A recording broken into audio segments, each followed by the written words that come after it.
My name is Ashutosh Sharma. Purpose of this video, we will talk about reality. Specific finance sector में अगर आप commodity में जा रहे हो तो क्या बेनिफिट्स हैं, क्या प्रोस है, क्या कॉन्स है, तो रियल टॉक्स होंगी, जो भी होगा कंटेंट कुछ everything will be original. First topic है the overview of financial markets. ये हमने इससे पहले वाली वीडियो में डिस्कस कर लिया है, तो अगर आपको ये सीरीज कंटिन्यू करनी है तो आई वुड सजेस्ट कि पहले वो वाली वीडियो एक बार देख लो। Now let's move to the next topic which is market participant. तो after discussion of financial markets and commodities, commodity क्या होती है, कहाँ से प्रोड्यूस होती है, कौन कंट्रोल करता है, इसके बाद आते हैं अपन मार्केट पार्टिसिपेंट कि कौन लोग इसको अपने बेनिफिट के लिए, अपने पर्पस के लिए, अपने वर्क के लिए यूज करते हैं। Now the next topic is market participant. जो लोग इस कमोडिटी सेगमेंट में या इस पर्टिकुलर फाइनेंशियल मार्केट में काम कर रहे हैं, कितनी कैटेगरीज में डिवाइडेड है और आप कहाँ पे लाई कर रहे हो। तो डेफिनेटली जो लोग देख रहे होंगे वो मिडिल सेगमेंट में होंगे, ट्रेडर और इन्वेस्टर वाले सेगमेंट में। प्रोड्यूसर बहुत लार्ज स्केल पे काम करते हैं, लाइक कोल प्रोडक्शन हो गया, पेट्रोलियम वाली जो कंपनी होगी जो प्रोड्यूस कर रही है, माइनिंग कर रही है। अपन देखेंगे एग्री कमोडिटीज में तो आप देखोगे फार्मर्स हो गए, तो वो सब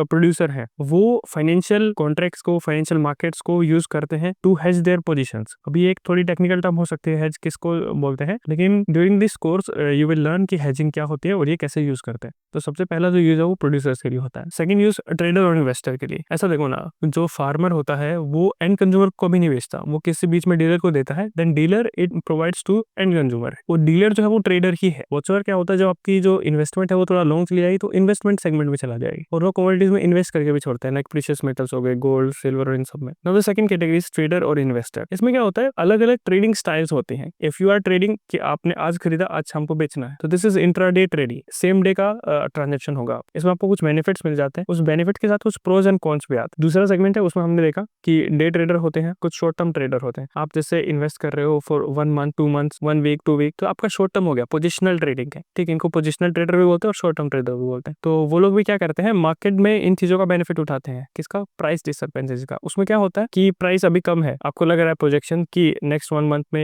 एग्रीकल्चर कमोडिटी अच्छा करेगी बिकॉज अभी बारिश वारिश का सीजन चल रहा है, तो उसमें इन्वेस्ट करते हैं। पेट्रोलियम की डिमांड बढ़ रही है तो उसमें इन्वेस्ट करते हैं। तो ये एक शॉर्ट टर्म इन्वेस्टमेंट हो गया या ट्रेडिंग बोल सकते हो। This is also a trading style. ये जो सेगमेंट है ना, ये इसमें आप लोग पार्टिसिपेट कर सकते हो बिकॉज अब सब चीजें डिजिटलाइज हो गई है। ठीक है, आप गोल्ड को खरीद के 1 हफ्ते के लिए रख सकते हो, 1 महीने के लिए रख सकते हो, 6 महीने के लिए रख सकते हो। सिमिलरली आप क्रूड में ट्रेड कर सकते हो। ये आपके पास एसेट क्लास है जहां पे आप ट्रेडिंग कर सकते हो या इन्वेस्टमेंट कर सकते हो, और ये वीडियो भी उसी चीज पे डिपेंडेंट है। नो, थर्ड पॉइंट पे आते हैं एंड कंज्यूमर। एंड कंज्यूमर कौन होता है? ऑलमोस्ट बायर ही होता है। जैसे देखो ना, अभी आपको बिस्किट बनाना है तो आपको क्या चाहिए? ग्रेन चाहिए। ग्रेन्स वो डायरेक्ट फार्मर जाके नहीं लेके आएगा, वो किसी डीलर से, ट्रेडर से बात करेगा जो कि उसको ग्रेन प्रोवाइड करेगा, फिर वो फाइनल प्रोडक्ट बनाएगा। ऑलमोस्ट टाइम क्या होता है, एंड कंज्यूमर जो होता है वो कमोडिटी का बायर ही होता है। उसे कमोडिटी चाहिए अपना फिनिश गुड बनाने के लिए। अब वो चाहे वो रिलायंस की तरह कंपनी हो जो कि कच्चा तेल खरीदती है, क्रूड ऑयल, फिर उसको finish good like diesel, petrol, kerosene और इन सब में कन्वर्ट करके सेल करती है, तो वो एक एंड कंज्यूमर हो गया ना इस पूरी चेन के अंदर। So these are major market participant जो कि फाइनेंशियल डेरिवेटिव्स और फाइनेंशियल कॉन्ट्रैक्ट्स की हेल्प लेते हैं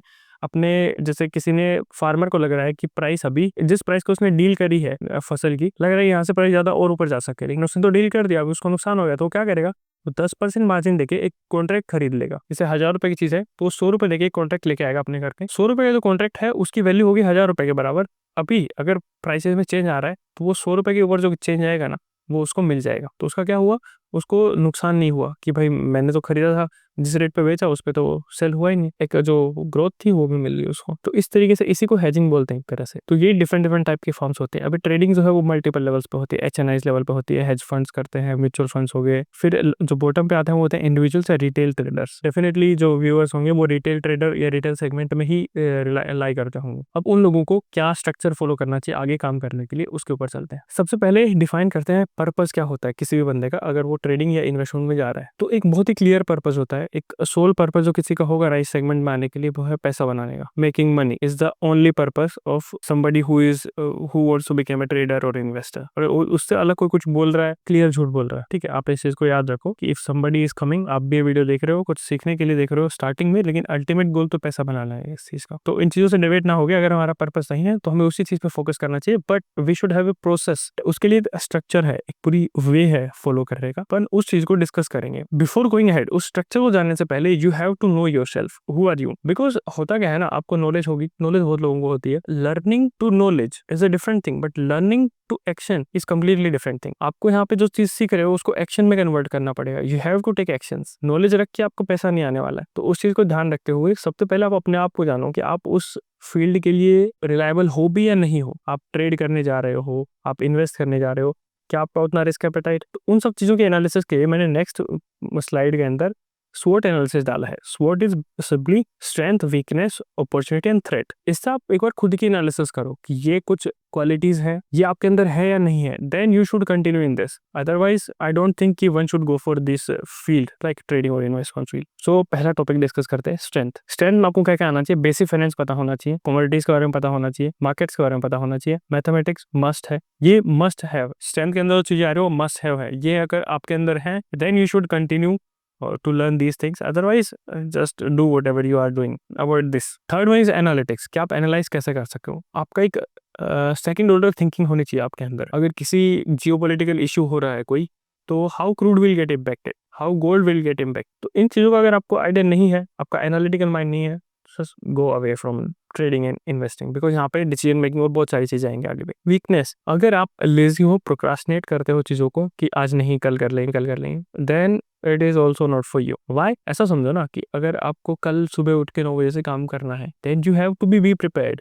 लोग बोलते हैं कि 9 to 5 इज ईजी। आप गए 9 बजे, 5 बजे तक काम किया, छोड़ के आ गए, अगले दिन फिर कंटिन्यू करोगे। घर पे उस चीज की टेंशन नहीं लेके आते। इसमें क्या होगा कि आपको ऑल टाइम एक्टिव रहना पड़ेगा कि वर्ल्ड वाइड क्या हो रहा है। सुबह उठने 9 बजे बैठने से पहले आपको हर चीज का आइडिया होना चाहिए कि कल मार्केट में क्या हो सकता है। पूरा पर्सपेक्टिव बिल्डिंग होना चाहिए, ऊपर जाएगा, नीचे जाएगा, फ्लैट रहने वाला, ये 3 ही पर्सपेक्टिव होते हैं बेसिकली। लेकिन इन चीजों का आइडिया होना चाहिए। और अगर आप लेजी हो, चीजों को अवॉइड करते हो, तो next day you are not well prepare to work. और अगर यहाँ पे काम नहीं किया तो सिंपल सी चीज है, यहाँ का डायरेक्ट मनी लॉसेस है।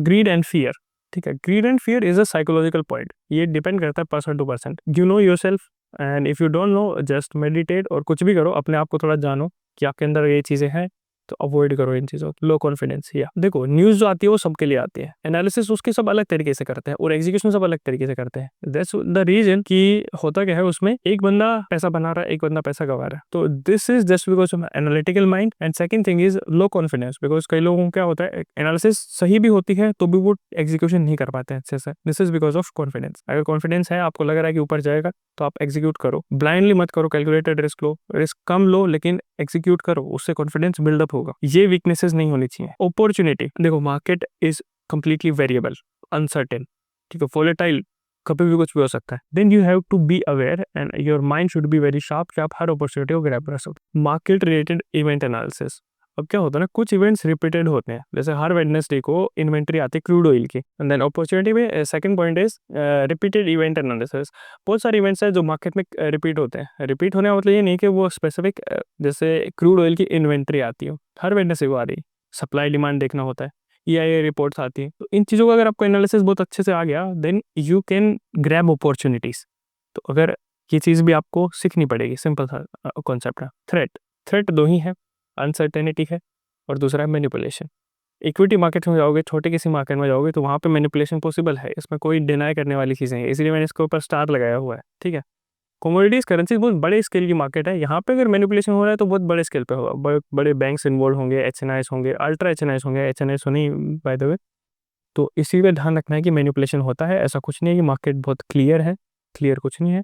और अगर आपको और भी मैनिपुलेशन के बारे में जानना है, तो I would recommend you one book, the world for sake. Recommend है, बस आप पढ़ सकते हो, तो आपको पता चल जाएगा मार्केट में किस लेवल पे काम होता है, कैसी मैनिपुलेशन होती है, कितनी एथिक्स फॉलो की जाती है। सेकंड थिंग इज अनसर्टेनिटी, ये थ्रेट है। आप इसको थ्रेट भी बोल सकते हो, इसको मार्केट की ब्यूटी भी बोल सकते हो, बिकॉज अनसर्टेनिटी ही तो है जो दो लोगों को डिवाइड करती है। एक सही डिसीजन ले रहा है उसको, एक गलत डिसीजन ले रहा है उसको। ये सारी चीजें हैं। अगर आपके अंदर ये चीजें हैं कि आप अनसर्टेनिटी को डील कर सकते हैं, आप मैनिपुलेशंस को डील कर सकते हैं, अपॉर्चुनिटीज, वीकनेस एंड स्ट्रेंथ, अपने आप को पहले एनालाइज करो।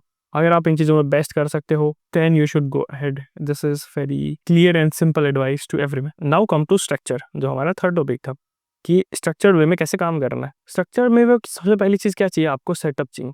अभी सेटअप क्या है, एक स्ट्रैटेजी है, ऐसा समझो। आपको मार्केट की एनालिसिस करनी है, प्रीवियस हिस्ट्री की, and you have to analyse कि कितने जो इवेंट्स हैं वो रिपीटेडली हैपन हुए हैं, उनकी एनालिसिस करनी है। और उन इवेंट्स में मेजर टाइम्स क्या हुआ है, एक आपको पैटर्न का आइडेंटिफिकेशन आना चाहिए। उन रिपीटेड पैटर्न्स को अगर आप आइडेंटिफाई कर पा रहे हो, then you have to make a system on that कि भाई इस इवेंट में मेजरली ये होता है, जब इस तरह का कंडीशन बन रही है, जैसे पॉजिटिव क्लूज बन रहे हैं तो मार्केट ऊपर की तरफ फॉर्म होगी, then how you will react, कि आप कैसे एंट्री एग्जिट करोगे। This is our second step, this is execution. Execution is like a trigger point कि आपको एंट्री कहाँ करनी। इवेंट सबके लिए हो रहा है, लेकिन सब लोग एक ही जगह पे बाय नहीं करते, सब लोग एक ही जगह पे सेल नहीं करते।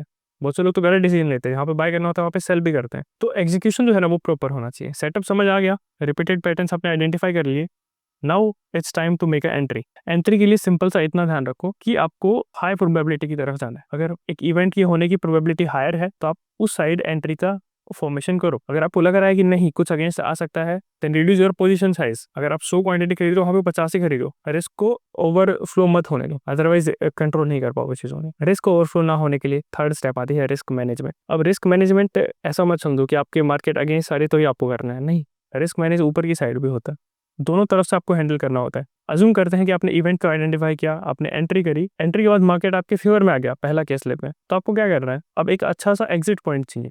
तो रिस्क मैनेजमेंट का ही पार्ट है कि एक गुड एग्जिट। ऊपर आ रहा है लेकिन कितने ऊपर जाके आपको प्रॉफिट निकालना है। द ग्रीड एंड फियर वाला पॉइंट जो अपने लास्ट स्लाइड में डिस्कस किया था, आई वुड टेल यू कि अगर आपके मार्केट फेवर में आ रहा है ना, तो आप एक साथ सारी क्वांटिटी मत बेचो।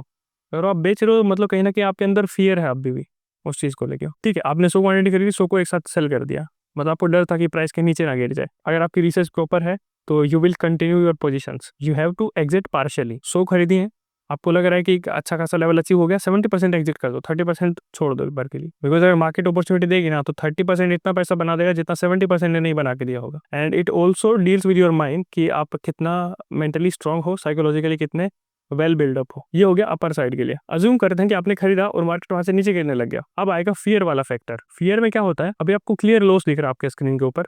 Now how would you manage it? This is one of the most important part for risk management. इसके लिए एक मतलब बहुत सारे वेज होते हैं वैसे तो।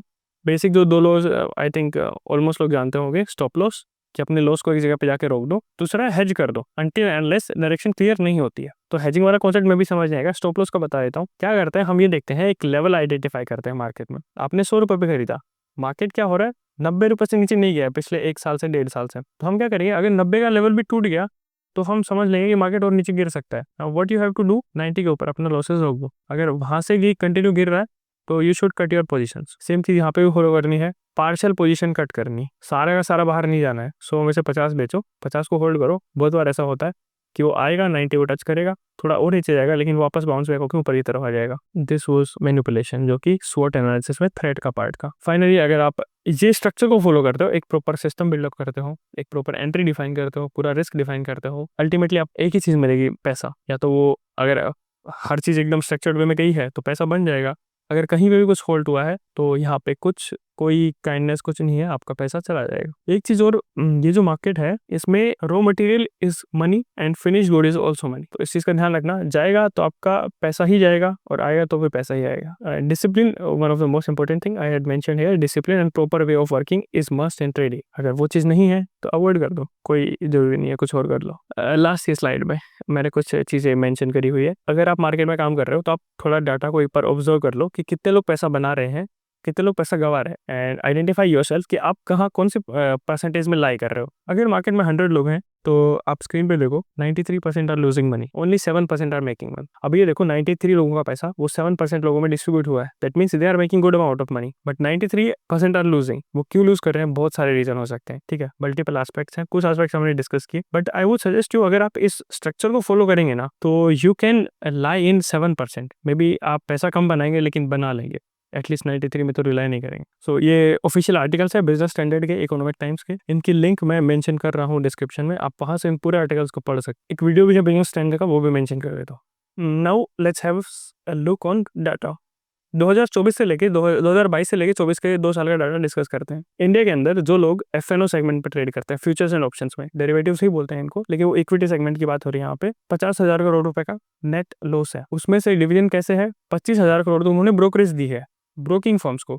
आप देख रहे हो जितने भी आजकल ब्रोकर्स जो आ रहे हैं, डिस्काउंट आ रहे हैं, ठीक है, उन्होंने चीज़ों को इजी जरूर किया है, लेकिन चीज़ों को अनएजुकेटेडली इजी करना भी एक नुकसान का ही काम है। वही रीजन है कि 25,000 करोड़ की तो लोग ब्रोकरेज दे चुके हैं। टैक्सेस 13,800 करोड़ और 10,200 करोड़ एक्सचेंज को फीस दे चुके हैं। और इसमें हमने पैसे का ये काउंट नहीं किया कि उनका लॉस कितना हुआ है। इतना तो खाली चार्ज देके जा चुके हैं मार्केट को। यहाँ पे मेंशन है don't trust anybody but trust the data. मेरे को ट्रस्ट मत करो, लेकिन डाटा तो आपके सामने है, ऑफिशियल डाटा है, you can check it out from SEBI official website. Market participant का स्ट्रक्चर देखते हैं, जो हमारा सेकंड टॉपिक का, कि मार्केट पार्टिसिपेंट इंडिया में कौन कहाँ से कितना आ रहा है। Gujarat, Rajasthan, Maharashtra and UP, these are covering 72% of retail market participants. 2024 का ही डाटा है कि 72% लोग तो यहाँ से आ रहे हैं। इन्हीं में से जो लोग हैं वो लॉस मेकिंग है, इन्हीं में से कुछ हैं वो प्रॉफिट मेकिंग है। प्रॉफिट मेकिंग, हाँ, who is going to make money. अगर इतने लोग पैसा गंवा रहे हैं तो पैसा बना कौन रहा है? पैसा बना रहे हैं proprietary firms and foreign portfolio investor या फॉरेन इंस्टीट्यूशन इन्वेस्टर, आप बोल सकते हो, FIIs एंड FPIs। 2024 में प्रोप्राइटरी फर्म ने बनाया 33,000 करोड़, 33,000 करोड़, एंड जो FPIs हैं, foreign portfolio investors, they made 28,000 crore of money. जो रिटेलर्स का जो लॉस हुआ है, जो 93% जो लॉस गया है, वो किधर गया है? वो 7% इन पब्लिक इन दो सेगमेंट्स पे डिस्ट्रीब्यूट हो चुका है। तो ये डाटा दिखाने का कोई ये पर्पस नहीं था कि आप लोग डर जाएं कि लॉसेस हो रहे हैं, लोग तो नुकसान में जा रहे हैं 93%। बट रीजन ये है कि लोग एक स्ट्रक्चर्ड वे में नहीं जा रहे। आप भी नहीं जाओगे, मैं भी नहीं जाऊंगा, तो डेफिनेटली हम पैसा गवा देंगे, because you are fighting with big sharks. पैसे का बड़ा समंदर है, कुछ शार्क्स हैं, कुछ फिशेस हैं, यू विल डाई अगर आप अच्छे से अपने आप को बचा के नहीं रख पा रहे। तो this was all for the video, and I hope कि आप लोगों को कुछ डाटाबेस अप्रोच मिली होगी, कुछ क्लियर विजन आया होगा कितने लोग पैसा बना रहे हैं, कितने गवा रहे हैं। दूसरा पॉइंट कि आपको ये पता चला होगा कि अगर आपको काम करना है तो आपको किन चीज़ों को फॉलो करना है। सबसे पहले खुद को जानना है, फिर एक स्ट्रक्चर को जानना है, फिर एंट्रीज को जानना है, फिर रिस्क मैनेजमेंट को जानना है। ये कुछ बेसिक स्टेप्स हैं, इनको फॉलो करिए, आगे काम करना है। तो this was all for the day. I hope कि आप लोग कमेंट करेंगे, जो भी कमेंट करेंगे आई वुड अप्रिशिएट इट। मिलते हैं नेक्स्ट वीडियो में।